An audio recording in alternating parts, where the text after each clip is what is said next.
اس کے نصیب میں تھا۔ پوری رات اس نے سگریٹ پھونکتے گزاری تھی۔ اگلے دن 9 بجے کے قریب وہ آفس کے لیے نکلا تھا۔ جب وہاں پہنچا تو اس نے نئی سیکرٹری کو اندر آنے کے لیے کہا۔ کچھ ہی دیر کے بعد ایک لڑکی اندر داخل ہوئی جس نے بلیک کلر کی چادر لی تھی۔ وہ اس لڑکی کو دیکھ کر چونک گیا کیونکہ سگنل پر اسی لڑکی کو دیکھا تھا۔ وہ سر جھٹک کر رہ گیا۔ یہ میرے پورے دن کے کام کی لسٹ ہے، اس کو اچھی طرح سے دیکھ دیجیے گا۔ اس میں سے کوئی بھی کام لیٹ نہیں ہونا چاہیے ورنہ آپ کی نوکری کا آخری دن ہوگا۔ ڈیڈ کی وجہ سے آپ کو یہاں رکھ رہا ہوں، رشتے داری ہونے کی وجہ سے یہ مت سمجھیے گا کہ میں آپ کے ساتھ نرمی سے پیش آؤں گا۔ وہ اسپاٹ لہجے میں بولتا چلا گیا۔ جی بہتر۔ اس کی بات کے جواب میں 2 لفظی جواب دیتی اس لسٹ کو پڑھنے لگی۔ پھر وہ چیئر پر بیٹھ کر اس سب فائلز کو ٹھیک کرنے لگے۔ وہ وقت سے پہلے فارغ ہو چکی تھی۔ ابھی وہ تھک کر بیٹھی ہی تھی کہ اسے پھر سے محسن نے اپنے کیبن میں طلب کیا۔ فارغ کی بیٹھی ہے مس، میں نے آپ کو تنخواہ پر رکھا ہے۔ آپ کا کام ہے ہر وقت کام کرنا۔ اگر آپ کا کام ختم ہو چکا ہے تو مجھے آ کر بتا دی، میں آپ کو نیا کام دیتا۔ وہ سرد لہجے میں بولا۔ جی سر، بولیے میں کر دوں گی۔ وہ گھڑی پر ٹائم دیکھتے ہوئے بولی۔ کہیں بھاگنا ہے کیا آپ نے مس علیزہ؟ وہ ماتھے پر تیوری چڑھاتے ہوئے بولا۔ جی سر، میں نے ماموں جان کو بتا دیا تھا کہ میری 4 بجے کلاسز ہے، اس لیے مجھے 3 بجے تک نکلنا ہے۔ وہ آہستہ سے بولی۔ ابھی 3 بجنے میں 1 گھنٹہ باقی ہے۔ جائیے جا کر اسٹور روم کی ساری فائلز نکال کر انہیں صاف کر کے رکھیے۔ اس کے نئے حکم پر وہ بے یقینی سے اسے دیکھنے لگی۔ یہ کام آپ کے یہاں صفائی کرنے والے کا ہے، میرا نہیں۔ وہ لب بھینچ کر بولی۔ مس علیزہ، آپ میری سیکرٹری ہیں اور آپ پر میرا ہر حکم ماننا فرض ہے اور یہی آپ کا کام ہے۔ وہ اسے بات کہتے ہوئے بہت کچھ باور کروا چکا تھا۔ وہ سر جھٹک کر اٹھی اور اسٹور روم میں آ کر سب تاک کرنے لگی۔ پتہ نہیں خود کو سمجھتا کیا ہے، کھڑوس کہیں کا، جیسی ماں ویسا بیٹا۔ وہ منہ ہی منہ میں بڑبڑاتی تیز تیز ہاتھ چلا رہی تھی۔ 2:45 بجے تک وہ اس کام سے فارغ ہو کر اس کے آفس آئی تو آگے کا منظر دیکھ کر ٹھٹک گئی۔ ایک لڑکی محسن کے اوپر جھکی کچھ کہہ رہی تھی۔ وہ دونوں اتنے قریب تھے کہ انہیں یوں دیکھ کر وہ شرم سے پانی پانی ہوگی۔ بدتمیز لڑکی، تمہیں تمیز نہیں ہے کہ نوک کر کے آتے ہیں؟ میشا نے چلا کر کہا۔ میں نے نوک کیا تھا مس، آپ شاید دونوں اتنے مصروف تھے کہ آپ کو میرا نوک کرنا بھی سنائی نہیں دیا۔ وہ کاٹ دار لہجے میں بولی۔ اس کے انداز پر میشا تل ملا کر اس کی طرف پڑی۔ تم ابھی اور اسی وقت یہاں سے دفع ہو جاؤ، آئندہ سے اس نوکری پر مت آنا۔ میشا نے چلا کر کہا۔ آپ کون ہوتی ہیں مجھے یہاں سے نکالنے والی؟ یہاں کی چیئر پرسن ہے۔ ویسے بتاتے چلو، مجھے مسٹر سفیان خان نے یہاں پر رکھا ہے، میرا کانٹریکٹ ان کے ساتھ ہی ہوا ہے۔ اگر وہ کہیں گے نا تو میں ضرور چلی جاؤں گی۔ میشا کی آنکھوں میں آنکھیں ڈالے پر اعتماد لہجے میں بولتی ان دونوں کو ہی شاکڈ کر گئی تھی۔ سیکرٹری تو آپ میری ہیں نا، اور میرا یہ پورا حق ہے کہ میں آپ کو یہاں سے نکال دوں۔ اگر یہ آپ چاہتی ہیں کہ میں ایسا کچھ نہ کروں تو آپ کو میشا سے معافی مانگنی ہوگی مس علیزہ۔ محسن نے اس کے پاس آتے ہوئے سرد لہجے میں کہا۔ میں معافی نہیں مانگوں گی۔ رہی بات نوکری سے نکالنے کی تو وہ آپ ماموں سے بات کر لیجیے گا، مجھ سے نہیں۔ میرا ٹائم ختم ہو چکا ہے، اللہ حافظ۔ تو کہتی ہوئی اپنا بیگ کندھے پر ڈال کر وہاں سے نکلتی چلی گئی۔ محسن نے زور سے مٹھیاں بھینچ لی۔ میشا تو وہاں سے غصے سے جا چکی تھی اور وہ ماتھا مسلتا چیئر پر جا کر بیٹھ گیا۔ پھر اگلے آنے والے دنوں میں اس نے علیزہ کو ہر طرح سے زچ کرنے کی کوشش کی، مگر اس سے زچ کرنے کی کوشش میں خود وہ زچ ہوتا جا رہا تھا۔ وہ لڑکی نہ جانے کس مٹی کی بنی تھی، جتنا اسے کام کہتا وقت سے پہلے کر کے اس کے پاس آ جاتی۔ اسے تو ایسا محسوس ہوتا تھا کہ اس کے اندر کوئی جن ہے، مگر وہ یہ نہیں جانتا تھا کہ علیزہ نے اپنی زندگی میں مشکلات کا سامنا کرنا اپنی ماں سے سیکھا ہے، اور اس کی ماں نے بچپن سے ہی اسے ہر مشکل سے نبرد آزما ہونا سکھا دیا تھا۔ آج اس آفس میں کافی دنوں کے بعد سفیان صاحب نے چکر لگایا تھا اور انہوں نے علیزہ کو اپنے پاس بٹھایا اور چائے منگوائی۔ وہ دونوں چائے پیتے ہوئے گفتگو کر رہے تھے کہ جبھی محسن اندر داخل ہوا۔ وہ ان دونوں کو دیکھ کر ٹھٹک کر رکا۔ ارے آگے میرا شیر، علیزہ بیٹا، میرے بیٹے نے آپ کو تنگ تو نہیں کیا؟ سفیان صاحب نے اچانک سے پوچھا تو وہ لب کھینچ کر اسے دیکھنے لگا اور وہ اس کے جواب کا منتظر بھی تھا۔ اسے یقین تھا کہ وہ اس کی ضرور 1 سے 4 لگا کر بتائے گی۔ نہیں ماموں، ہماری زیادہ بات چیت ہی نہیں ہوتی، میں اپنے کام پر فوکس کرتی ہوں کہ اپنے کام پر۔ وہ پر اعتماد لہجے میں بولی تو وہ ماتھے پر بل ڈال کر اپنی چیئر پر بیٹھ گیا۔ اچھا بیٹا، وہ میری اور تمہاری ممانے کی شادی کی 30ویں سالگرہ ہے، تو آفس کا پورا اسٹاف تقریباً آ رہا ہے، تو تم بھی ضرور آنا۔ کچھ دیر کے بعد سفیان صاحب نے اٹھتے ہوئے کہا تو محسن نے چونک پر انہیں دیکھا اور پھر تعصب سے سر ہلایا۔ وہ جانتا تھا کہ اگر یہ لڑکی اس دن وہاں پر آئی ضرور کوئی نہ کوئی ہنگامہ برپا ہوگا اور میوم ڈیڈ کی پھر سے لڑائی کے امکان تھے۔ سفیان صاحب کے جانے کے بعد وہ جب اٹھ کر باہر جانے لگی تو محسن نے ایک دم سے اسے پکارا۔ وہ مڑ کر اسے سوالیہ نگاہوں سے دیکھنے لگی۔ دراصل ڈیڈ نے جو تم سے کہا ہے نا، اسے ماننے کی بالکل بھی ضرورت نہیں ہے۔ وہ پارٹی تمہارے جیسے لوگوں کے لیے نہیں ہے، تو بہتر ہوگا کہ تم نہ آؤ اور بہت انکمفرٹیبل فیل کرو گی۔ علیزہ اس کی بات پر سست چہرے سے اسے دیکھنے لگی۔ اس کا تو پہلے ہی یہی ارادہ تھا کہ وہ وہاں پر بالکل نہیں جائے گی، مگر محسن کا انداز اس قدر تحقیرانہ تھا کہ وہ اندر تک سلک گئی۔ میری ماں کہتی ہے کہ جب کوئی دعوت پر بلائے تو اس کا انکار نہیں کرتے، اور اپنے اصلی پر اعتماد لہجے میں بولی، اور پھر اس کا جواب سنے بغیر وہاں سے نکلتی چلی گی۔ سمجھتی کیا ہے یہ خود کو؟ مجھے ایسا محسوس ہوتا ہے کہ مجھے نیچا دکھانا چاہتی ہے۔ تمہیں تو میں چھوڑوں گا نہیں لڑکی۔ وہ کینہ تو اس انداز میں سوچتا چلا گیا۔ 2 دن کے بعد ایک عالیشان ہوٹل میں سفیان اور شائستہ کی ویڈنگ اینیورسری کی پارٹی چل رہی تھی۔ وہ میشا کے ساتھ ایک سائڈ پر کھڑا کسی بات پر ہنس رہا تھا کہ اچانک سے سامنے سے آتی علیزہ کو دیکھ کر اس کی ہنسی غائب ہو گئی۔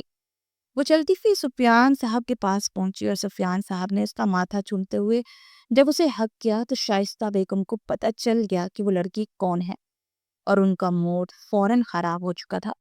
وہ ایک سائڈ پر آ کر سر پکڑے ہوئے بیٹھی تھی کہ محسن ان کے پاس آیا۔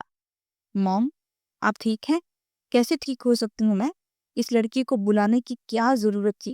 وہ تمہارا باپ سب کو متعارف کروا رہا ہے اس سے اپنی بھانجی کہہ کر۔ اوہ گاڈ، اتنی ہائی سوسائٹی کی فرینڈس ہے میری، کیا سوچیں گی وہ؟ تمہارا باپ مجھے کبھی کوئی خوشی نہیں دے سکتا۔ وہ محسن کے پوچھنے پر پھٹی پڑی تھی۔ ماما پلیز ریلیکس، یہاں پر سب لوگ جمع ہوئے ہیں، آپ کو اپنا موڈ ٹھیک کرنا ہوگا، اور رہی وہ لڑکی جسے میں یہاں سے غائب کر دوں گا، ڈونٹ وری۔ وہ ان کا موڈ ٹھیک کرنے کی خاطر بولا، ابھی اور اسی وقت اسے یہاں سے دفع کرو۔ وہ نفرت سے علیزہ کو دیکھتے ہوئے بولی، آپ جا کر ڈیڈ کے ساتھ سب سے ملیے، میں اسے یہاں سے دے کر جاتا ہوں۔ وہ ہلکا سا مسکرا کر بولا اور پھر علیزہ کی جانب بڑھ گیا۔ سفیان صاحب اپنے کسی دوست سے مل رہے تھے۔ اس نے ایک نظر انہیں دیکھا اور پھر علیزہ کے بازو سے دبوچتے اسے کھینچتا ہوا باہر لے آیا۔ منع کیا تھا میں نے کہ مت آنا، اور دیکھو تمہاری وجہ سے میری موم کا موڈ خراب ہو گیا۔ سمجھتے کیا ہو تم خود کو؟ وہ اسے زور سے دھکا دیتے ہوئے بولا اور وہ گرتے گرتے بچی۔ دماغ خراب ہو گیا ہے آپ کا؟ اور میں نے منع کر دیا تھا ماموں کو، مگر انہوں نے ڈرائیور کو بھیجا تو میں کیا کرتی؟ وہ غصے سے اس کی طرف دیکھتے ہوئے بولی، بکواس بند کرو اپنی اور نکلو یہاں سے۔ اب کی بار محسن نے اس قدر زور سے دھکا دیا کہ وہ وہاں سیڑھیوں سے نیچے گرتی چلی گئی۔ اس کی دل خراش چیخوں سے پردہ گونج اٹھی تھی۔ وہ ساکت و جامد پھٹی پھٹی نگاہوں سے اسے دیکھ رہا تھا جو زمین پر تاک کی پلیٹی تھی۔ وہ تیزی سے سیڑھیاں اترتا اس کے پاس گیا، اسے کمر سے جکڑ کر اٹھایا کہ رخسار کو تھپ تھپا کر اسے پکارنے لگا۔ اس کی چیخ کی آواز سنتے ہوئے سفیان صاحب جو باہر اسے ڈھونڈنے آئے تھے وہ بھی بھاگتے ہوئے وہاں پہنچے۔ خلیزہ بیٹا، سفیان صاحب نے بےتابی سے پکارا، اٹھاؤ اسے، ہاسپٹل لے کر چلو۔ سفیان صاحب نے چلا کر کہا، اور محسن جلدی سے اسے اٹھاتا گاڑی کی جانب لپکا تھا، اور سفیان صاحب مہمانوں سے معذرت کرنے کے لیے اندر چلے گئے۔ وہ کچھ ہی دیر میں اسے ہاسپٹل لے کر پہنچا۔ اسے ایمرجنسی وارڈ میں لے جایا گیا تھا۔ وہ باہر بینچ پر سر تھامے ہوئے بیٹھا تھا۔ وہ اسے وہاں سے بھیجنا ضرور چاہتا تھا مگر اسے نقصان نہیں پہنچانا چاہتا تھا، مگر انجانے میں وہ اسے کافی زیادہ چوٹ دے چکا تھا۔ کچھ ہی دیر کے بعد سفیان صاحب بھی وہاں پر آگے تھے اور وہ بے چینی سے ادھر ادھر ٹہل رہے تھے۔ کچھ دیر کے بعد ڈاکٹر نے آ کر اس کے ہوش میں آنے کا بتایا تو وہ دونوں تیزی سے اندر آئے۔ ارے بیٹا، کیسی گر گئی تھی تم؟ سفیان صاحب کے سوال پر اس نے اپنی نم آنکھوں سے محسن کو دیکھا تو وہ نگاہیں چرا گیا۔ میں نے ہیل پہنی تھی نا ماموں، تو توازن برقرار نہیں رہا،